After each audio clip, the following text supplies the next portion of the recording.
welcome to the Technology Day of the Stockholm Security Conference and the session on the human mind as a battlefield. I'm Sibylle Bauer, the Director of Studies for Armament and Disarmament here at SIPRI, the Stockholm International Peace Research Institute. And for those of you who are joining for the first time, we have 4 thematic days at the Stockholm Security Conference. Yesterday, we focused on international law. Tomorrow, it will be strategies and doctrines. And on Thursday, we will focus on the protection of civilians. And we will be concluding the conference with a Peace Prize ceremony in Ypres, Belgium, which will connect the battlefields of the past with the battlefields of the future. Today we have one more session, which will be on current trends in missile technology and missile proliferation, which will be just after this one. But now onto the human mind. And just like the quantum technology sessions earlier today, we will now zoom in on one technology area and explore implications for current warfare and for future warfare. And like quantum, it's a very complex, it's a very fast-moving area with many interconnections to different technologies. And many of us in the arms control community have come across terms like brain hacking, Neuralink, human enhancement, super soldiers, brain-computer interfaces. Some of it we've seen in science fiction movies, some of it we've heard about in the real world, and we're all trying to make sense of it and trying to figure out what's hype, what are we missing, what of the applications that we think are science fiction are actually real, and where is it the other way around. So we are very lucky to have with us today one of the world's leading experts on this issue. And I should also say that unfortunately, Professor Knoll had to cancel his participation this morning due to unforeseen and unforeseeable circumstances. But we have with us Professor Giordano, who could actually fill all day and actually all week, I believe, on this topic. So there'll be plenty to explore in the next hour or so. I'll just say a few words about his background. So he is Professor of Neurology, Biochemistry and Ethics at Georgetown University, and also a bioethicist of the Defense Medical Ethics Center. He's a fellow both at the US Naval Academy, at the Naval War College, and Science Advisory Fellow of the Joint Staff at the Pentagon, and Director of the Institute for Biodefense Research, and has written many books and articles on this subject. So I'm sure you'll agree with me that we are very lucky to have him with us at this session. So Professor Giordano will first give an introductory presentation about the state of play, current potential future military applications, and then there will be a chance for you to ask questions. I would ask you for that to use the Q&A function and not to use it for statements. Please only put in questions. And I will then draw on that pool of questions and put them to Jim for the Q&A section. But with that now, over to you, Jim. Thank you very much, Ms. Bauer. And so again, thank you to each and all of you for having me here. It's a privilege and an honor to present at this forum. And I think the title of the forum is very important. I mean, not just the brain or the mind as the 21st century battlescape, but also the implications of what current science and technology can do, the way it may be used, the way it most likely will be used, and what that infers for stances of preparedness, readiness, and the sustainability for peace, particularly given the very influential role that the brain mind will play in a variety of subtle influences in the way we think, feel, and act.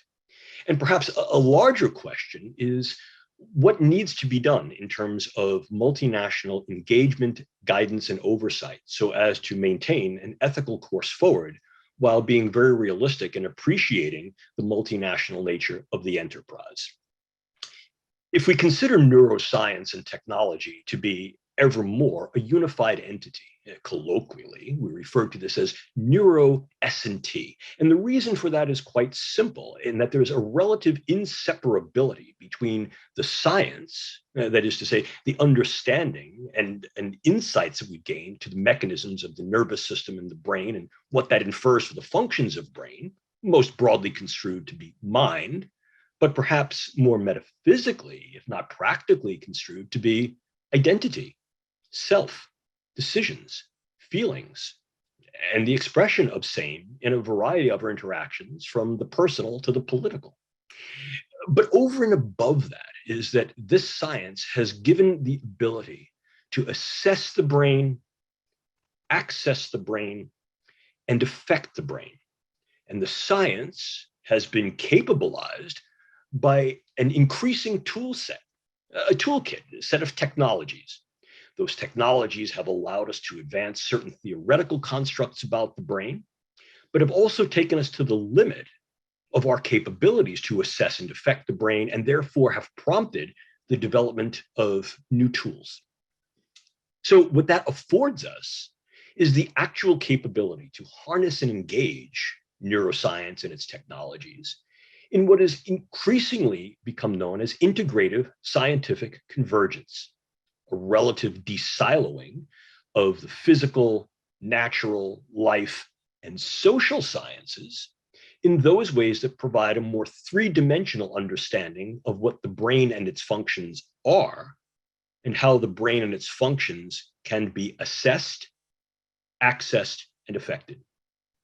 And the nature of those effects and that assessment, I think most probably, is aimed at what I would consider to be the, quote, low-hanging fruit. In other words, much of the driver of contemporary neuroscience and technology is aimed at biomedical purposes, if you will, relatively benevolent ends, wanting to do good, to improve the human condition, to reduce the human predicament of disease, injury, and perhaps even the frailties that are a consequence of our finitude and aging.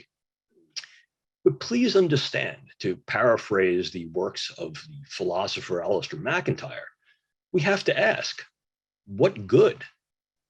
Which rationale? Whose justice? What we may see, whoever the proverbial we are, as being a viable good, can also be seen in certain ways as providing inequities, inequalities, or in some cases, frank engagements, harms, and burdens to others. But over and above that, understand if we can use any science and technology for definable good means, it really is only a case of how we define good, and then whether or not that science and technology can be used in a way that is withheld from others to prevent them from accessing those goods and enjoying those goods, or can be inverted, and as a consequence, be used to incur burdens, risks, and harms to others. So what we can see is that by understanding the brain and its processes, it gives us the capability of affecting human activities on the individual, group, and perhaps even populational levels. And these effects can influence a variety of postures, including postures towards peace, postures of vulnerability and volatility, postures of violence and bellicosity. And of course, I think it becomes critical to understand that, like any science and technology throughout human history, the capability, the potential, and the allure of using cutting-edge science and technology in ways that could be leveraged in a variety of competitive engagements, from the economic all the way to the bellicose, is a reality. So if we consider those ways that these realities are enacted, we must understand the existing domains in which neuroscience and technologies are employed in what was formerly referred to as NSID applications, National Security, Intelligence, and Defense Operations. Well, there's a bit of a misnomer with that, because in some ways it whitewashes the scenario here. Perhaps more appropriate is to understand how neurosciences and their technologies can be employed in warfare, intelligence, and what various collectives view to be agendas and initiatives of national security, whatever nations they may be. Here, I allude to some of the wonderful work I had the privilege and honor of undertaking with my colleagues at the European Union Human Brain Project's focal group on dual-use brain science, and a nod of homage to my esteemed colleague, Professor Dr. Katinka Evers of University of Uppsala in Sweden, as well as many of my colleagues that were participatory in that working group. But I think what becomes important to understand as a consequence of some of the results of our working group deep dive is that the ability to surveil, oversee, guide, and perhaps govern the brain sciences is highly contingent upon the understanding that these brain sciences are multinational, in their enterprise and in their effect. And so the discourse must widen, and in many cases is dialectic. Please understand, at this point in time, there are a number of neuroscientific tools and technologies that are viable, if not already uptaken, into warfare, intelligence, and national security operations and agendas. Nothing I'm about to tell you is science fictional. It is all science fact in terms of what is currently available or is what at a high technological readiness level, so as to be made available within the next 2 to 5 years. How can we use these techniques and technologies? Well, again, any aspect of medicine. And in this case, we need to consider military medicine. But when we're considering military medicine, it's not just a question of what we can do to treat those members of the military when in fact they are injured or ill, but what can we do preventatively? Here we see a gray zone arising, working, if you will, left of bang, where bang is some event that induces trauma, insult, injury, or change. Can we work to the left of that? Can we, for example, employ the neurosciences and technologies in areas of preventative military occupational medicine to restore what we may consider to be HOPE, an acronym for maintaining health, instilling operational and occupational protection, and enabling these personnel to do their job, effect those missions more capably and effectively in those ways that will enhance their survivability, keep them protected, and ultimately may also affect the way they interact with competitors or adversaries. HOPE, H-O-P-E. What are we hoping to do when we consider operational and occupational protection and enabling the combat warfighter, the intelligence operator, military personnel of all types to do their jobs better? Well, this then gives rise to the idea of what constitutes optimization, what constitutes enhancement. If in fact optimization and enhancement differs from some form of treatment, particularly when healthy individuals are involved, and what are the implications for taking individuals beyond some stated norm? And is that not on one level or another the implicit, if not explicit, goal of almost any profession's training, and certainly military intelligence training, to be the best of the best, to do those jobs well, and to do them in a way that provides some advantage to one's own forces against other forces, whoever they may be? Which gets us back to the idea of what is good. If a military and or some operational national security institution or organization purports to be able to protect the ideology, ideals, ways of life, things that are held viable for kin, kith, the polis, or some political agency or organization, then that's held as a viable good and can be used to justify the applications of these types of techniques and technologies.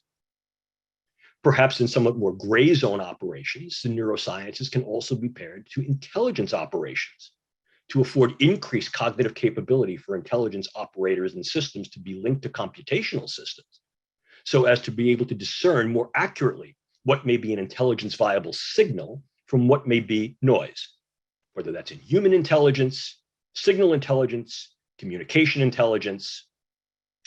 And of course, the issue there becomes, well, what are we actually doing? Can we also not only affect the way we perceive and gain intelligence, but can we use this in a proactive way? In other words, for psychological, or what's now referred to as neurocognitive operations, NCOs, to create more viable narratives, propaganda, if you will, images, to therefore create impressions, experiences in others that affect them in certain ways that we now have a deeper understanding of how we can affect the brain to elicit emotional, behavioral, and perhaps even community and cultural responses. And what does that mean? On one hand, certainly I think that the idea, the intent, and perhaps the hope is that by better understanding the way our brains work, we'll gain greater insight and appreciation for those things we have in common, be able to bridge our differences, and in so doing, facilitate improved communication to avoid the escalation to volatility, to reduce vulnerability and therefore to avoid violence.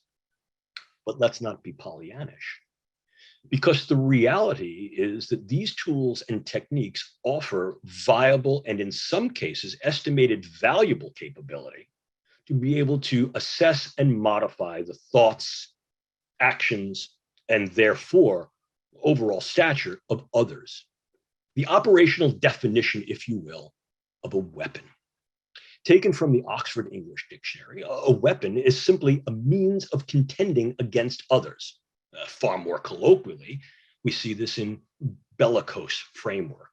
In other words, the means to injure or impair or perhaps kill others. But in its strictest definition, a weapon is some means of influence, deterrence. And the question then becomes, can the brain sciences be weaponized in those ways that may be less lethal or non-lethal, yet their influence be overwhelmingly more powerful in that the effects are getting at the essence of what it means to be? The relatively inviolable space of the self, of identity, of mind, of being able to assess and perhaps control thoughts, emotions, and behaviors remotely.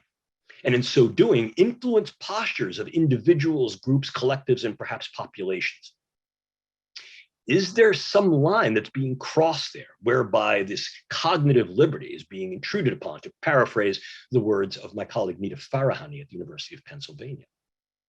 Well, I think if we understand weapon in that context, we can then frame the brain sciences into those domains and those tools, if you will, that could be weaponized in such ways. Generally, we can parse these into two non-mutually exclusive and interactive domains.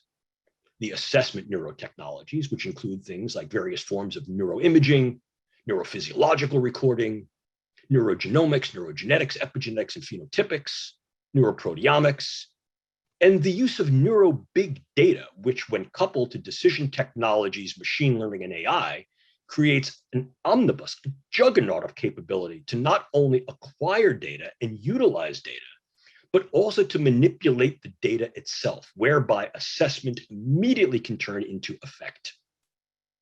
This then brings us into the realm of the interventional neurotechnologies.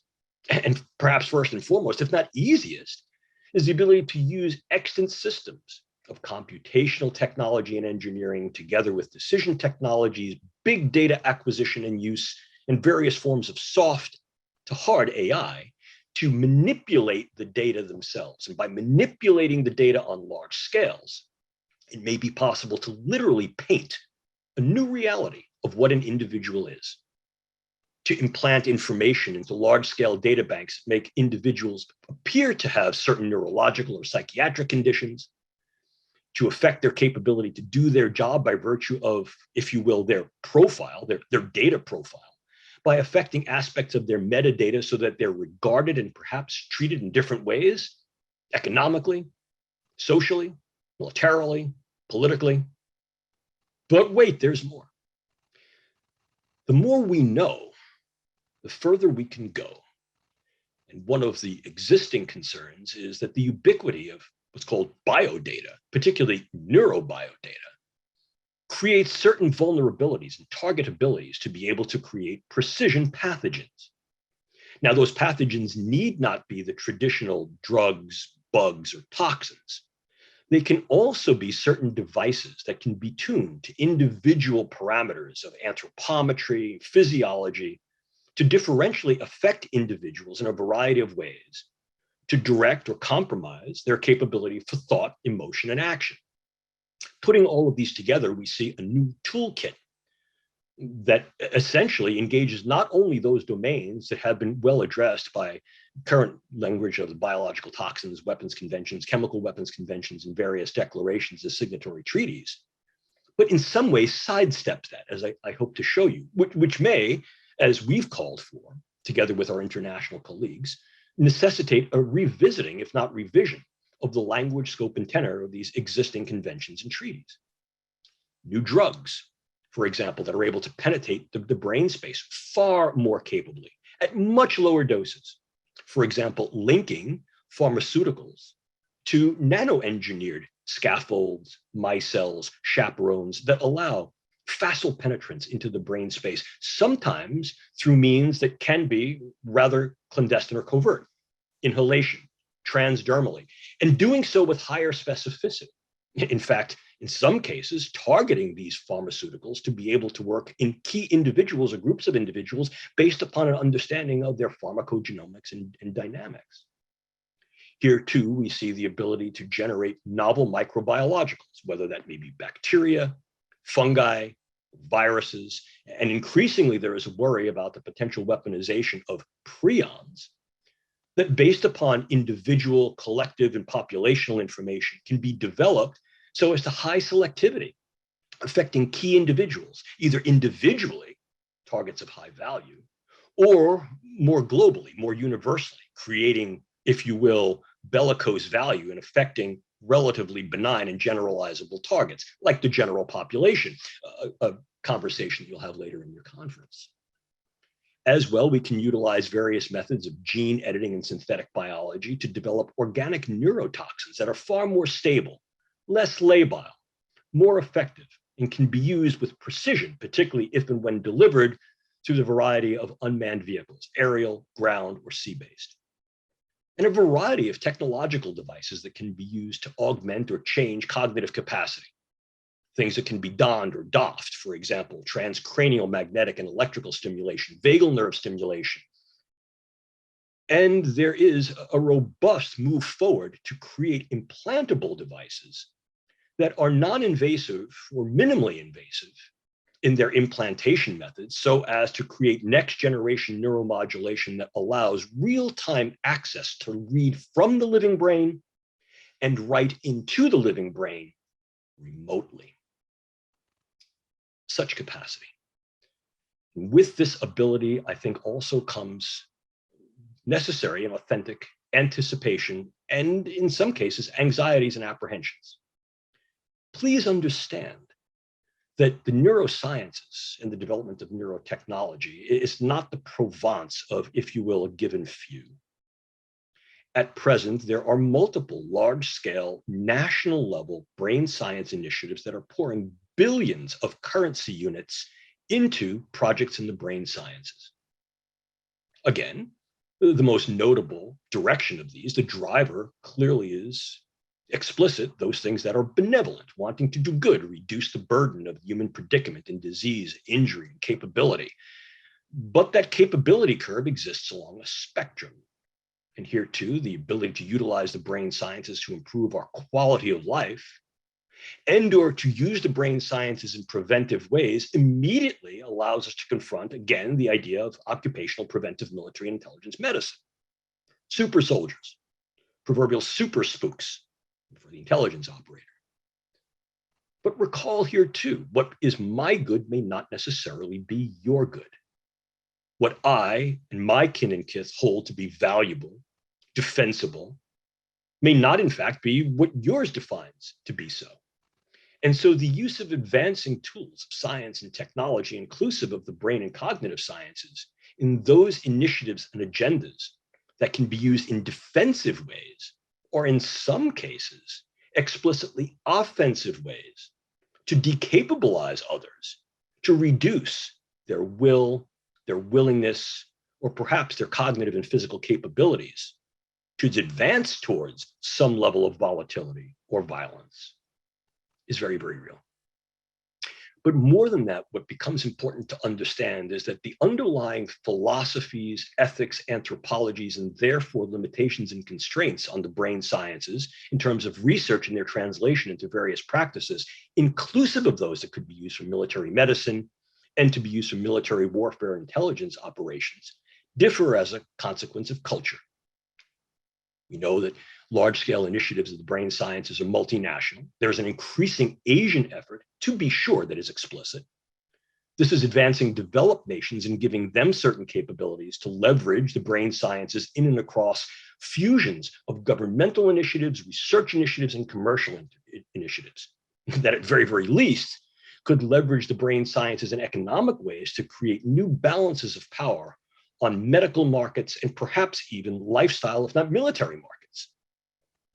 As well, what we're seeing is a rise in what has been colloquially referred to as neurohacking, A do-it-yourself community, which is not problematic per se, but is certainly vulnerable to influence and manipulation by state actors and non-state actors, and the development of proxies, both state and non-state proxies, within the global neuroscience community and do-it-yourself community that can be manipulated in those ways to affect sovereign states through the infiltration of capabilities within those states' jurisdictions, difficult, if you will, to monitor.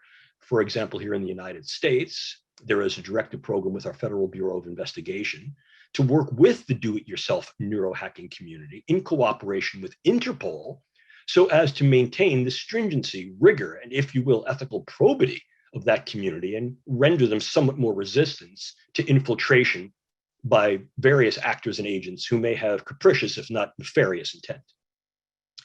But I think it's also important to understand that these differing cultures, differing countries, bring to the table different histories, different needs, different values, different philosophies, and very often those histories are long-standing. And these philosophies, anthropologies, and values establish distinct ethics.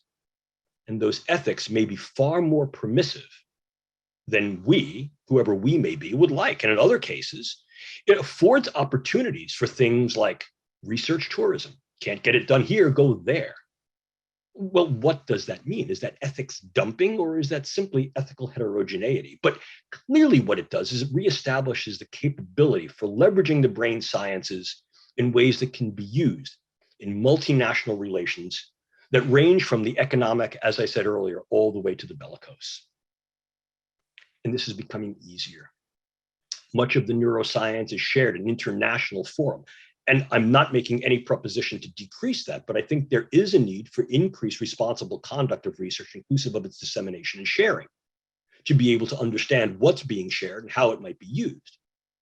There are a number of tools and methods that are available off the shelf. And as I mentioned previously, there are dedicated efforts by nations and their proxies towards not only developing these capabilities in brain sciences that could be weaponized, but actually putting them into play, as recent evidence would show. Case in point, such things like Novichok, the use of a variety of organic toxins, and the still somewhat controversial consideration of the use of various types of neurologically directed energies. So I think it becomes important to recognize that these things are ready for prime time. The technological readiness level has been indeed acknowledged and appreciated by a number of worldwide groups, not only ours working within the Human Brain Project, the World Health Organization, UNESCO, most recently NATO, the national academies here in the United States, the National Research Council, all of them recognizing the viability, potential bellicose value, and realities of neuroscience and technology as tools in warfare, intelligence, and national security. Some of the more recent discourse, for example, by the Nuffield Council, some of the work of our group, not only with the Human Brain Project, but with others, have addressed those ways that we might be able to surveil and oversee these initiatives and agendas. But there is also a sticking point. If one of the recommendations, and I think perhaps a viable recommendation, is that the brain sciences shall not be uptaken into those agendas explicitly by those countries who would sort of embargo or push back on these intents. We have to appreciate not only what that does idiosyncratically within a country or a community, but what are the benefits, if not burdens, risks, and perhaps threats systemically. Because a lack of commitment to neuroscientific and technological research, development, testing does not in any way preclude others' research, development, testing, and perhaps application and translational use initiatives, and in some cases may augment it. And this gets us to the difficulty of global surety. Conventions, Helsinki, biological toxins and weapons conventions, are having a difficult time dealing with some of these non-conventional techniques and technologies. Very often international treaties don't necessarily guarantee cooperation, but more than that, the extant verbiage of many of these treaties has only begun to scrape the surface as to the categorical diversity of the way these neuroscientific tools and technologies could be developed and used. And the BTWC and CWC don't explicitly prohibit medical use, occupational preventive medical use, commercial or proprietary use in the development of particular tools and technologies that can be employed in commercial testing inclusive of commercial testing, for example, of organic materials to assess their vulnerability in the workspace, or in some cases, the research, development, test, evaluation, and use of neurotechnologies. This latter point was specifically addressed by the Australia delegation, the Australia group, at the review conference of the Biological Toxins and Weapons Conventions a couple of years ago. And so this is coming to the fore increasingly, and I'm encouraged by that.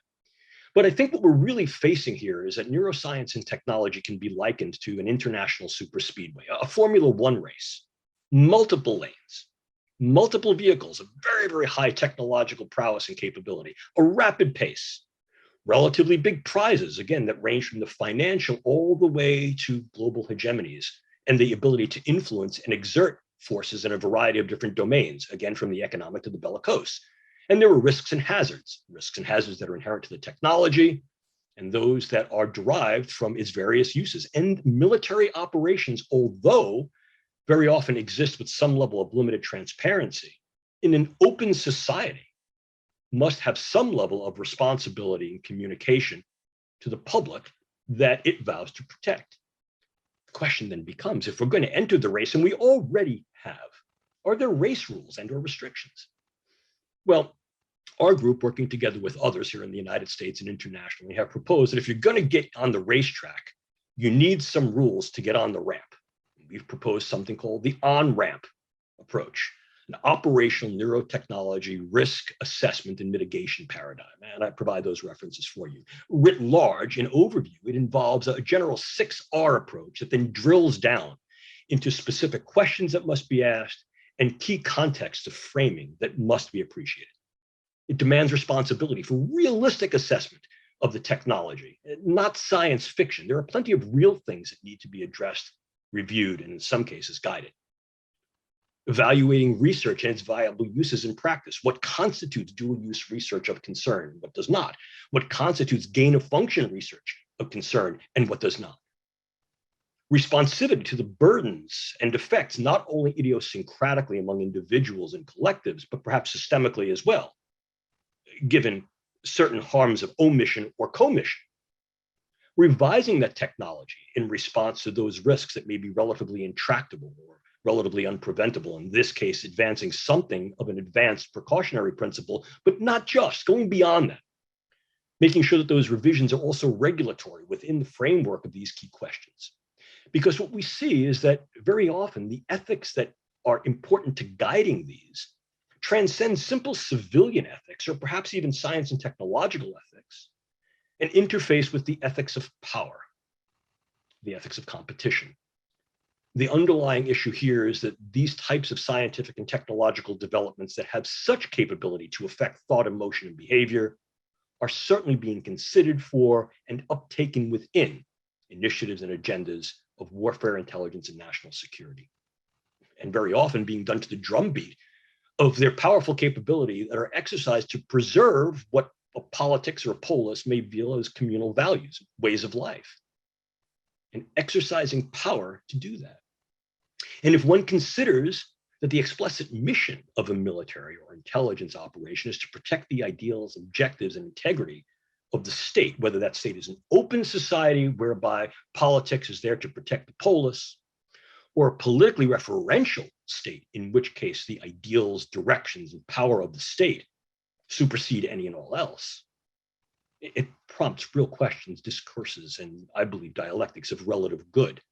And it has to begin to refer to those constructs of what represents just use of various techniques and technologies in warfare, and perhaps even what represents just use of techniques and technologies to prevent warfare, use contra bellum. It must pose the question, cui malo, cui bono? Who is harmed? Who is not? And are there certain aspects of these neurosciences and technologies that are indeed malum in se, bad unto themselves, and therefore should be arrested or restricted? I can tell you from my own experience, working with the Human Brain Project, working with NATO, working with World Health Organization and others, that although it only took me perhaps 30 minutes to talk about this, the actual enterprise itself is laborious. Any approach to surveillance, oversight, ethics, and regulatory guidance must be cosmopolitan. It's cognizance, recognize these different values that exists within cultures and communities and nations, and what that means with regard to various power balances that can be affected using the brain sciences. But it also has to be capable within communities of use, medical communities, social communities, etc. It needs to at least appreciate, if not accommodate, pluralist values, but not necessarily be a laissez-faire for a fair form of ethics.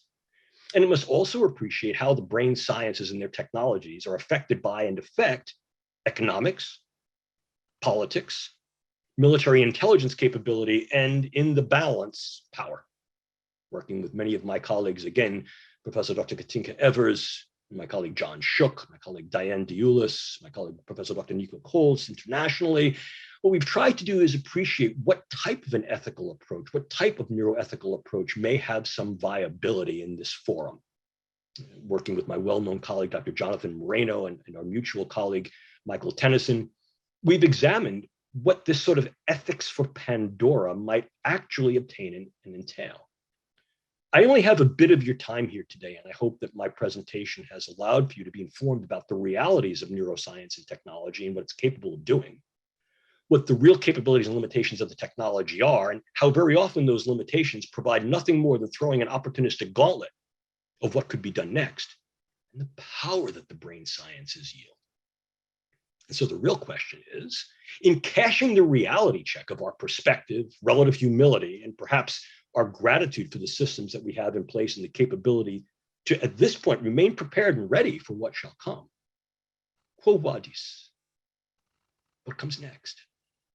Well, I think we need to cash the reality check in understanding neurobioeconomic savvy. And our group, together with others, has written quite a bit about this. And I refer you to that in a recent volume of the journal Health Security that addressed the bioeconomy writ large and the neurobioeconomy more specifically, the factors that can be leveraged in what we call non-kinetic engagements of lawfare and economics by which power can be exercised utilizing brain tech just within the medical domain.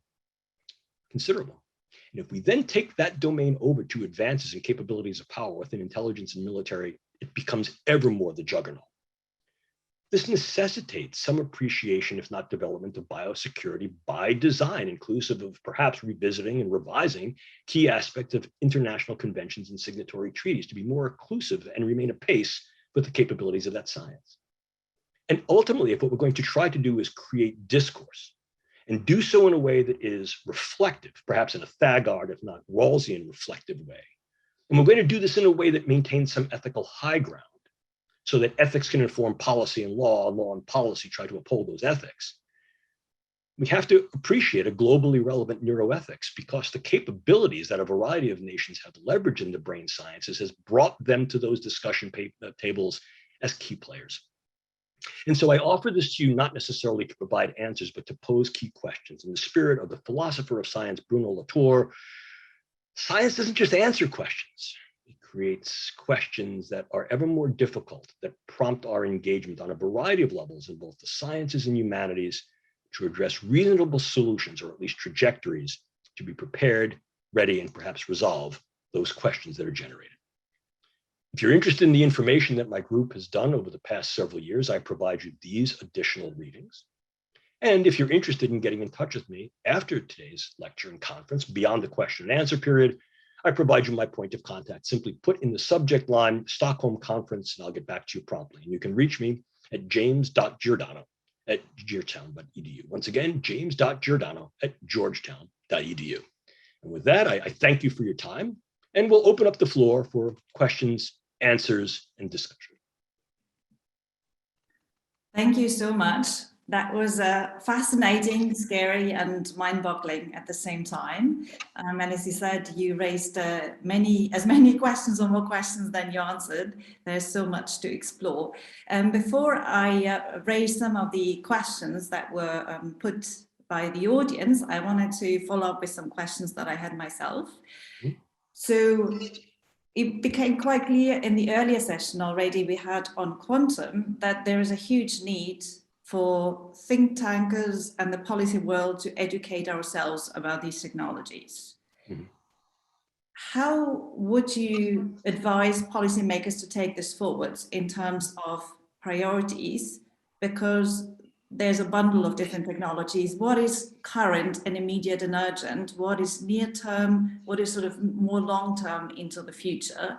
And then linked to that, what kind of governance mechanisms are feasible? So you touched upon some of those that exist. Do they need to be adjusted? The Chemical Weapons Convention, the Biological Weapons Convention. You also mentioned some things may be so bad they need to be restricted. So there should be some things that could be bad, that could be banned. You also touched about export controls. How could they come in? So it would be great if you phrased some very concrete advice to policymakers, where this is still a very exotic area, also in the arms control community. Where should they focus their efforts? Yeah, so let me address the first part because it's far easier, because once we get into policy, particularly multinational policy discourse, things become far more complex, tricky, and nuanced for a variety of reasons, and we'll talk about that as well. In terms of what things are on the horizon of reality and possibility, it becomes critical to appreciate what those horizons are. What we understand is the horizon can be parsed into 3 interactive domains. The past 5 years to the next 5 years represents the vista or the horizon of probability. Those are those scientific and technological developments that are most probably being realized and are at a high technological readiness level for application and practical uses, inclusive, for example, of weaponization, intelligence, warfare, and national security. Once we achieve those probabilities, and those have been realized, it allows us some insight to the next vista, which is 6 to 15 years in the future, which is considered to be the horizon of possibility. In other words, it's a relative quid pro quo. Given realization of certain probabilities and their actualization, a number of possibilities become available, become viable, become tenable and achievable. And these 2 windows, if you will, the probable and the possible, are capable of being effectively modeled and, if you will, gamed, war gamed, red, white, and blue team, to be able to create and construct scenarios of possibility, because the time framework is such that multivariate analysis is still possible without the broad range that we call fractal effects or diffusional effects across a variety of domains and dimensions of society, structure, politics, world effects. Once we get beyond 15 to 20 years, we get into something known as the vista or horizon of potentiality. And what will happen as things go forward is the diversification of uses, applications, and potential misuses of science and technology increase, and the relative capability to predict and accurately speculate, if not forecast, those uses and their implications decrease. This has then been synergized by the current pace of neuroscience and technological advancement, which has been compressed from about a 15-year window down to about 5 calendar years. And if we take at face value the claims of the China Brain Project, this has been compressed even further, so that there is a move from concept to true working construct of a method or a tool within 40 calendar months. It's a very, very rapid pace. And amongst that rapid pace, you'll also see a diversity of foci and applications. So the first step is to remain apace with the actual capabilities of the science worldwide. That requires some level of informational exchange, some level of oversight, and to some extent, some level of professional surveillance. Surveillance gets to be problematic because in some cases, such surveillance is prevented, if not inhibited in part, by what's called commercial veiling. There are a number of nations in which there is a relatively seamless triple helix of government, inclusive of the military, the research enterprise, university research enterprise, private research enterprise, and the commercial sector. And by feeding things into the commercial sector, they then become the province of intellectual property laws, which are therefore protected by proprietary interests and can be commercially veiled, making deep surveillance somewhat problematic. Not impossible, but problematic. Here too, one of the revisitations needs to be on the scope and tenor of such intellectual property laws to be able to allow certain levels of transparency into those domains of any science and technology, brain science and technology in this case, more particularly, to be overseen, to gain certain insight, to have relative transparencies, and not in ways that would necessarily violate intellectual property or proprietary claims. Here too, it's a question of, if you will, co-opetition. maintaining a level of cooperation while at the same time appreciating that said cooperation may be fostered or occur within a relative atmosphere of competition. And that competition may be economic or may in fact be somewhat more nefarious. Appreciating the reality of that situation is important, which then brings us to the next point.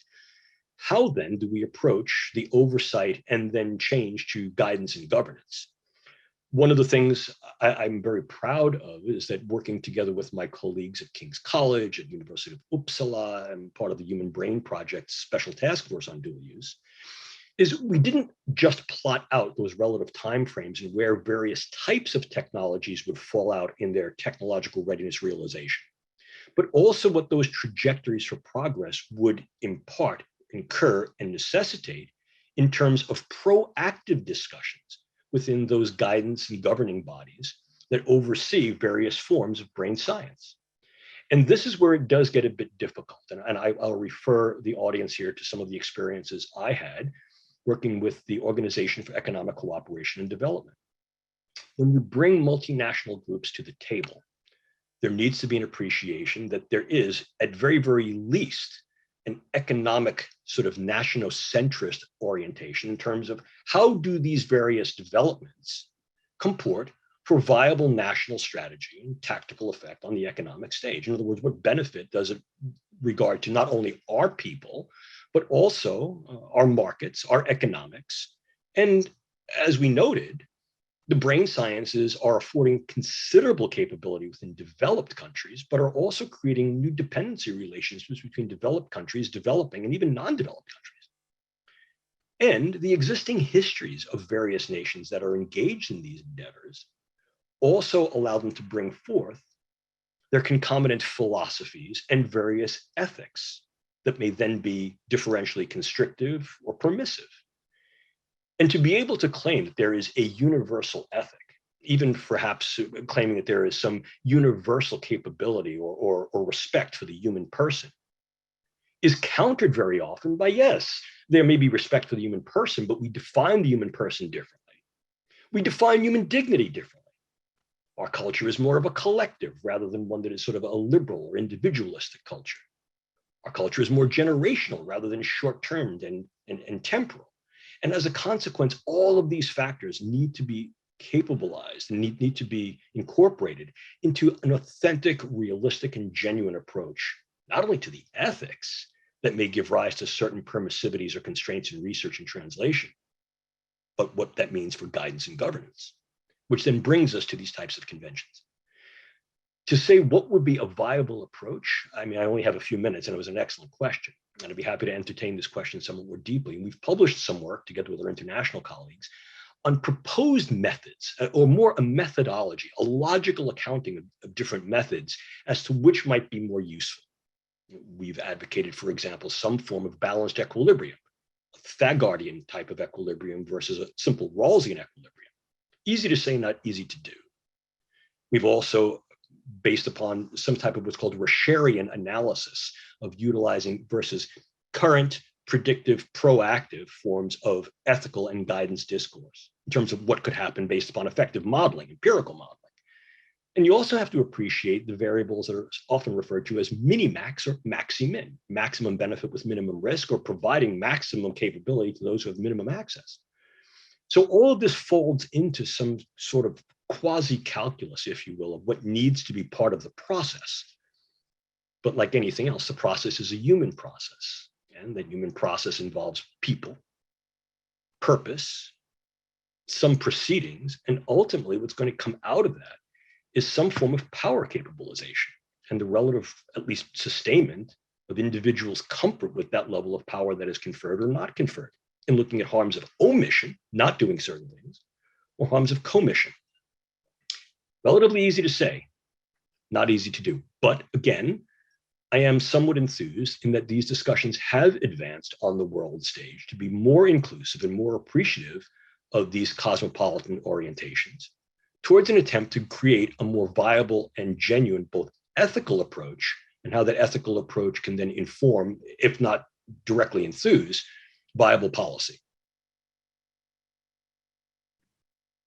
Many thanks. I'll put two more questions, then I'll come to the questions that were posed. One comes from the opening panel of the SSC, where one of the panelists raised the question, how does power play out? What does power mean for these specific technologies? So what does power mean for neuroscience?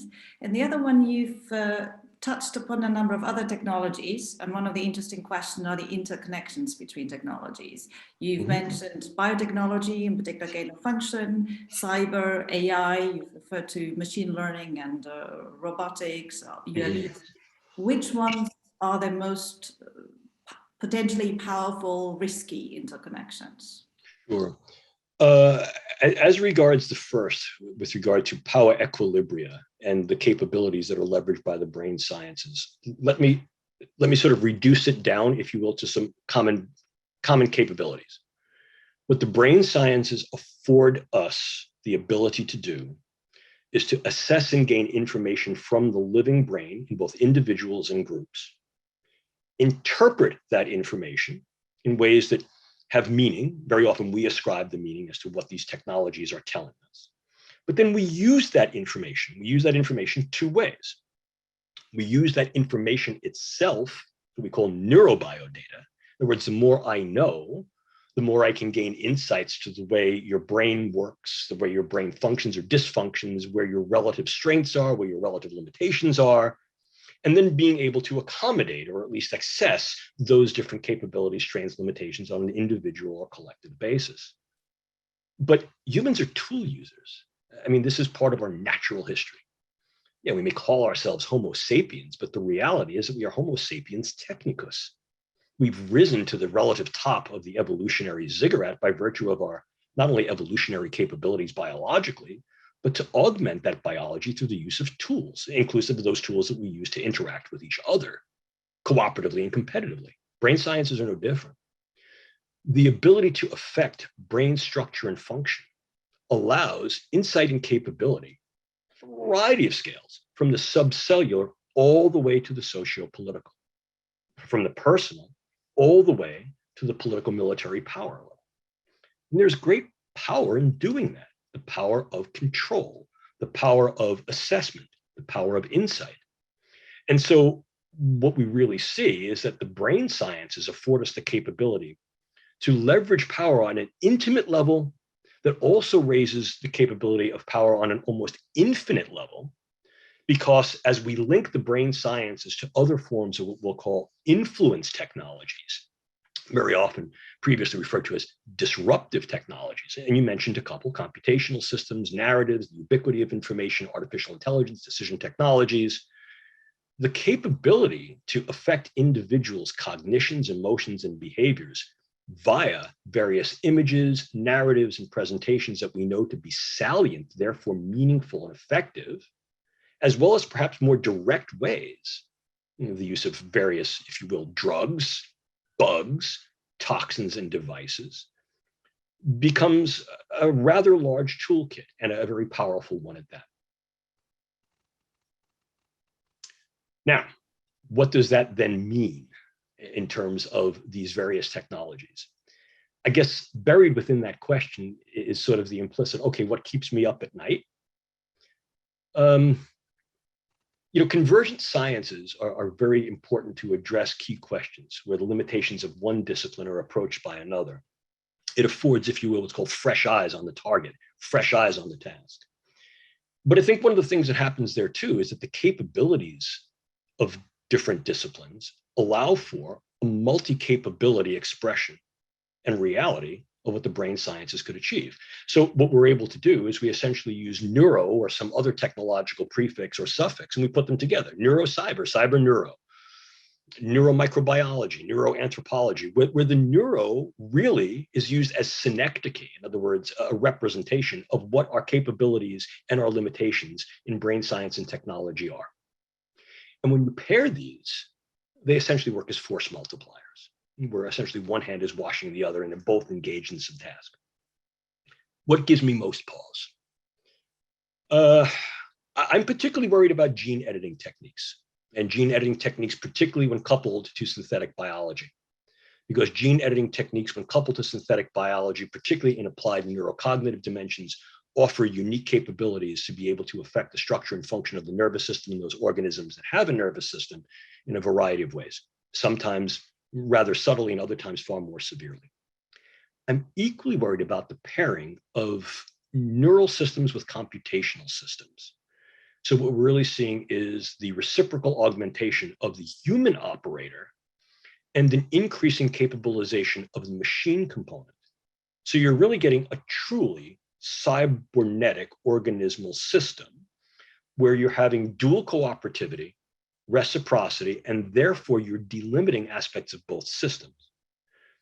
The issue there is at some point you will get a relative functional fusion of human cognitive capabilities with that of the machine, and the capability of the machine to human cognitive capabilities inclusive of insight to human emotionality, intentionality, impulse, and response, which can then be engaged if we take humans either on the loop or out of the loop to have considerable effect on the way a non-biological system that may be cognitive in its capacity, an AI system, affects the dynamics of human individuals and populations. And I must tell you, although we in the United States and Europe and many of our international cooperators are very concerned about keeping proverbially human in the loop, or at least on the loop, such considerations for humans in and on the loop are not universal. And in some cases, artificially intelligent systems that are devoid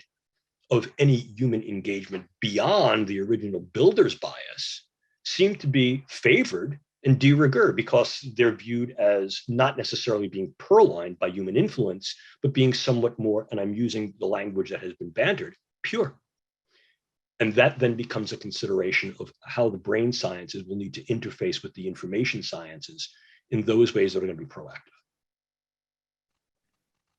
Great, many thanks. So one of the audience question is about, that's a China question. The PLA talk of the cognitive domain of warfare. What impact can Western ethical restrictions have when opponents have fewer restrictions, as the panelists put it, the audience? That's an absolutely wonderful question. And I think the question is really one of developing discourse and iteratively dialectical synthesis. And let me explain what I mean by that.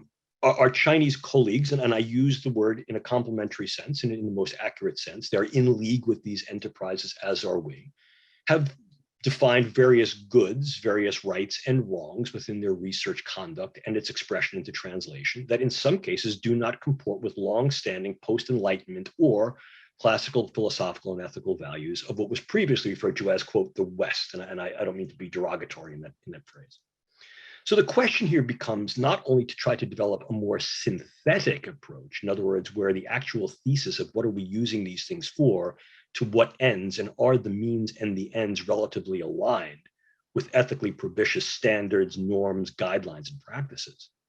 But it's also one of becoming syncretic. And let me explain. In other words, there may be different belief systems that are involved. And so one of the approaches that has been advocated to be viable is the one that I alluded to earlier. In other words, co-opetition, the ability to engage discourse and dialectic to come to a point where there is cooperation on certain fronts so as to maintain key domains of competition, but those competition domains remain somewhat mutually involved. So there are key dependencies that must be upheld whereby the rising tide, both ethical rising tide as well as scientific and technological rising tide, is important to create relative advantages and at the same time create relative power dynamics where those hegemonies and leveraging domains are decided upon, are agreed upon, and there's some consensus. The problem with that, of course, is that it appreciates, or a priori appreciates, that there may be key power players. So in other words, the European Union, the United States, Australia, Japan, and fill in the blank, China and Russia, whatever. And what tends to happen is that other players, if you will, other participants or non-participants tend to fall off the slope of that building ziggurat of capability. So in each and all of those discussions, it also becomes important to examine and address whether or not the science and technology that is being developed by the key power players, the influential, if you will, power dynamics of Europe, United States, Australia, China, how that's going to also incur particular systemic benefits, burdens, risks, and harms more broadly, and what that will do to the global stage picture moving forward. That's part of the UNESCO task force, and certainly that was one of the key domains that was examined by the cognitive warfare report that was recently developed with NATO. And again, it needs to be a work in progress. I don't have an answer for that, but I can certainly pose the considerations that are going to be important to its address. So I apologize if I didn't answer the question, but at least I hope to have clarified the key domains in the question that are going to be important for its approach. Great, many thanks. So the next question is about non-state actors, referring to the fact that the technologies that you described are more developed by states. The question asker said, but actually you also refer to a lot of developments that are not happening by states. It would be interesting if you actually differentiated out what kind of innovation happens in the private sector and academia, to what extent is it actually within state ownership, and to what extent are there is that non-state actors? So in the amount of time allotted here, I mean, I think that the entirety of looking at the neurobioeconomy writ large, in other words, what is the nature of the field in terms of those domains that are state versus non-state, those that are state with regard to governmental and those that regard the free research enterprise, and those that are in the commercial sector versus the do-it-yourself enterprise, that's quite a discourse. A very interesting discourse, and one that I'd be happy to undertake with the questioner independently of this forum. But to answer the question generally, I think you see considerable issues where, once again, the factors of the triple helix, in other words, government agenda, whether that's politics, politics, and the military, have a seamless connectivity, if not guidance and direction, of the academic and/or private research sector, which are then seamlessly connected to the commercial sector, which provides both the opportunity of some veiling through proprietary interest in intellectual property law, and also the ability to develop commercial enterprises that can then shield the various uses of these techniques and technologies in ways that would not only be commercially or industrially destructive or influential, but could certainly be rendered against individuals using various forms of neuroscience and neurotechnologies, various forms of directable energies, various forms of chemicals, development of various nanomaterials, to assess their effect upon inorganic and organic substances for occupational safety and health, can certainly be uptaken into warfare, intelligence, and national security agendas like that. And if and when those infrastructures of a nation are indeed relatively seamless and fluid, the incorporation into what may then be these agendas of national security, intelligence, and defense are facile.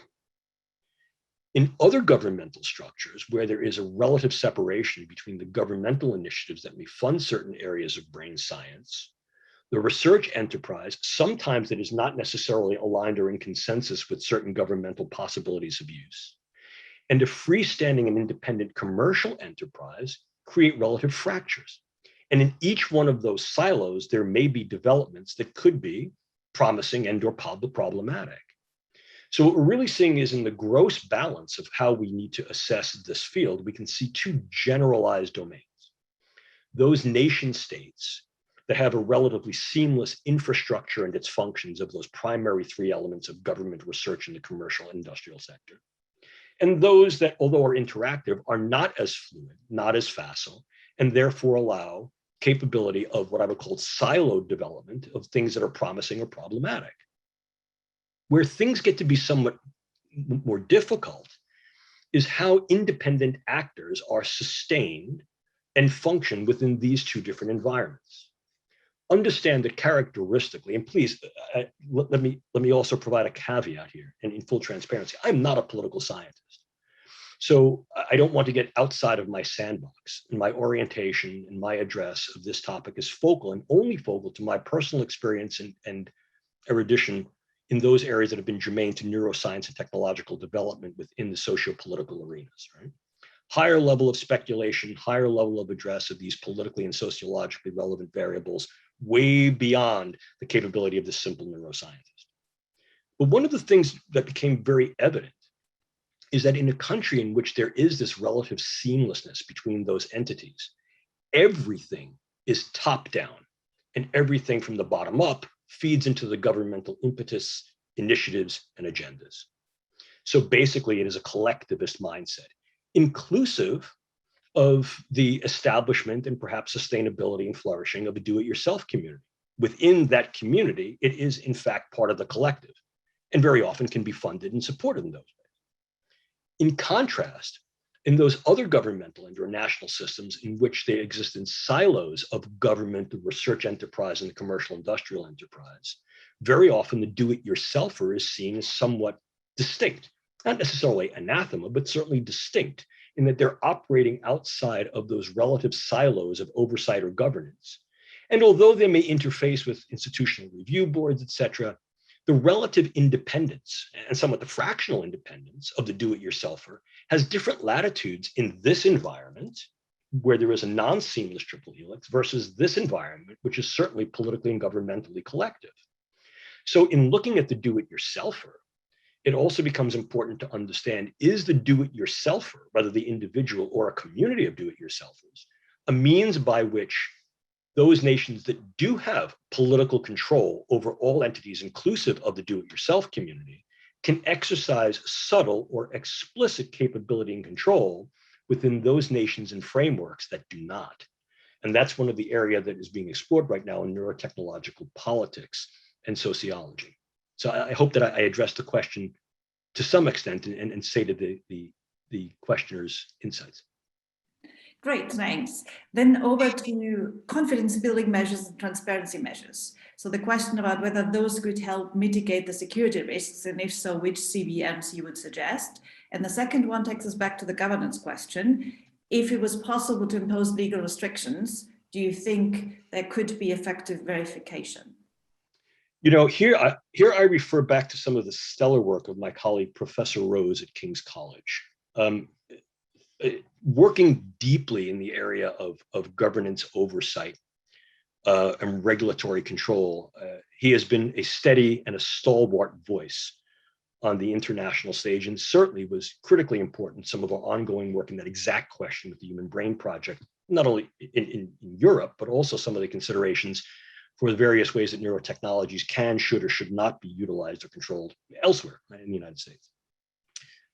The idea that there may be different frameworks for oversight and regulation, participatory science framework, collective science frameworks, those that involve sort of key communities of scientific enterprise that can then be conjoined to each other, where you literally have, if you will, nodes of scientific engagement that can then link by virtue of edges and networks to other nodes. And by virtue of that, you can get key areas of dissonance and consonance in terms of what types of oversight, regulation, and restriction need to be put in place. He's done a wonderful job in articulating.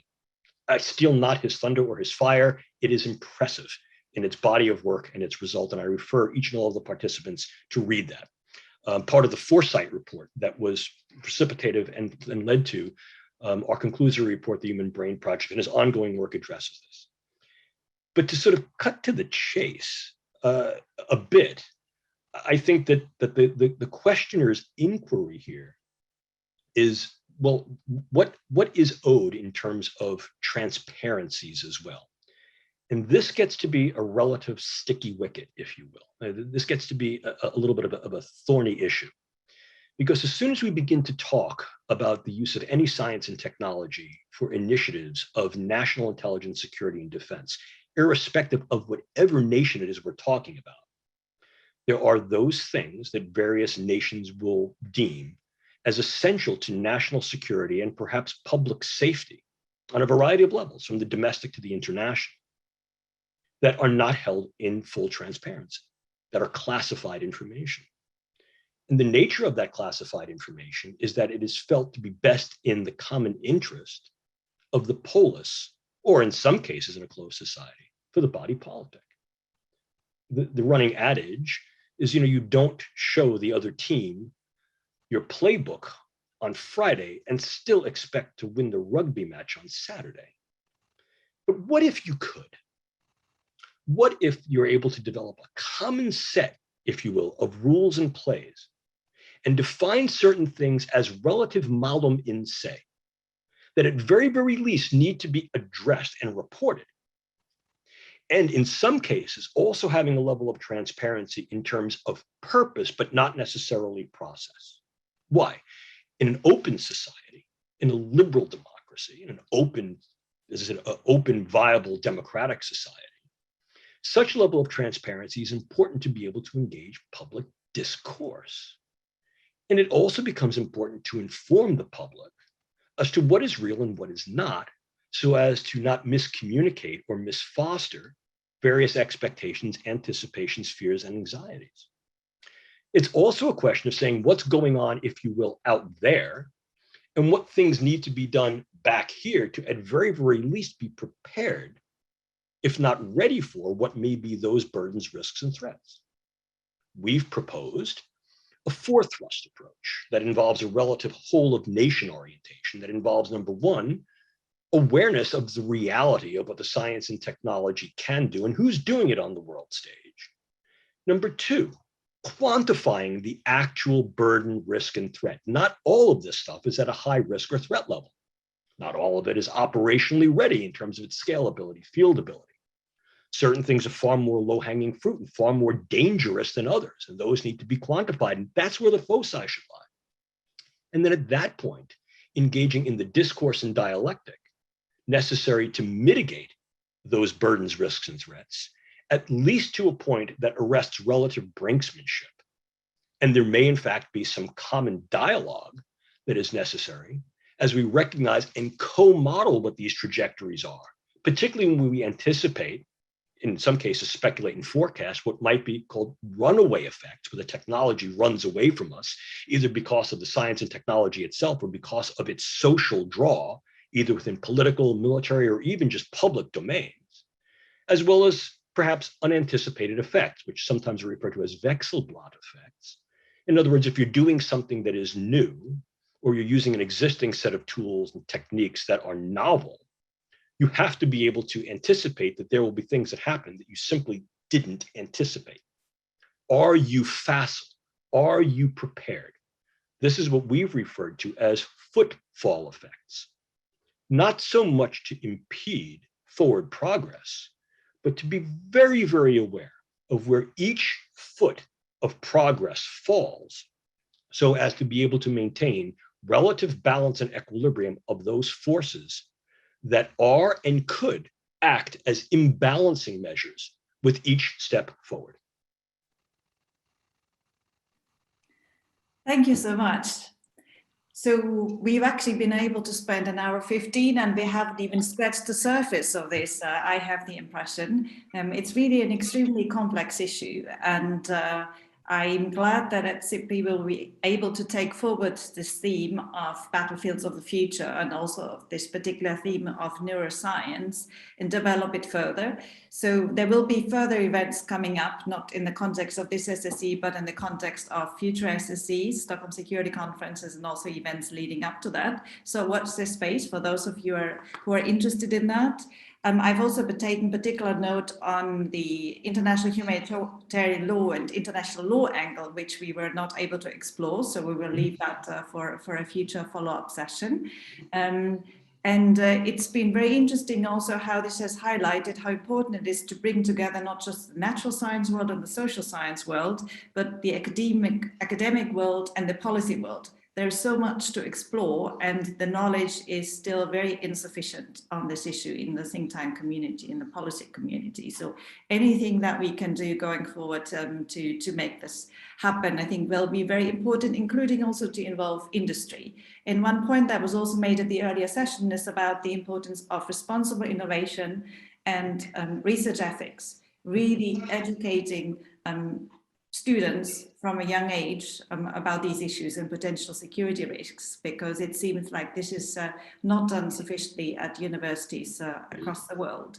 So if this is something that we can highlight and also bring next generation natural scientists into this arms control community of the social sciences and bridge these gaps, then I think we can move things forward. And maybe 10, 15 years down the road, we will have a a neurological weapons treaty, who knows, or there may be negotiations. It definitely sounds like there is a need, at least for a debate on a discussion on that. So with that, very big thanks to you, Professor Giordano, for having taken the time to explain these issues to us. And we look forward to further engagement on this. Thank you also to the SIPRI Tech team, and thank you to the audience for being interested in this very exotic but very, very important issue of the human mind as a battlefield. Thank you very much.